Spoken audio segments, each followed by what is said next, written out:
ভালো ভালো কো-আর্টিস্টের সাথে আপনার কাজ হয়েছে, তার মধ্যে সবথেকে প্রিয় কো-আর্টিস্টকে? ও ভেরি ডিফিকাল্ট ওটা আমার জন্য, কারণ ওরা সবাই আমার প্রিয় যাদের সাথে আমার কাজ হয়েছে। কিন্তু হয়তো বা একজনের নাম বললে বাকি সবাই বলবে তার না মানে আমি এরকম না, অপ্রিয় সি কিনা। লাইক আমার যাদের সাথে আমার কাজ হওয়ার অভিজ্ঞতা সেটা যদি আমি একদম প্রথম থেকে বলি, আমার প্রথম সিনেমার হিরোইন হচ্ছে নাজিফা তুষি, ও নিঃসন্দেহে ভালো একজন অভিনেত্রী।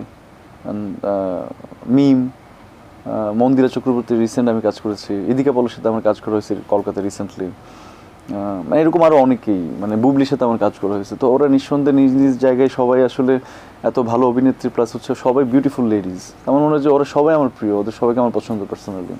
মানে যাদের সাথে এই পর্যন্ত কাজ করা হয়েছে সবাই প্রিয় একদমই কো-আর্টিস্ট। একদমই একদমই।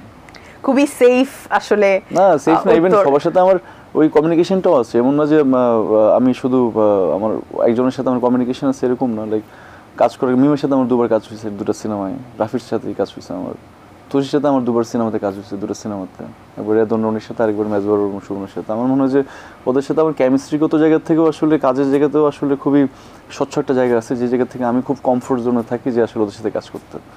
আচ্ছা, তো আপনি সব সহশিল্পীদের নামই বলেছেন, কিন্তু আমার মনে হয় আপনি একজনের নাম স্কিপ করে গিয়েছেন। অনেকজনের নাম স্কিপ করে গেছি, মনে কয়েকজনের নাম, সোনার বিনতে কামাল আছে ওই জায়গায়, পরিমণি আছে ওই জায়গায়।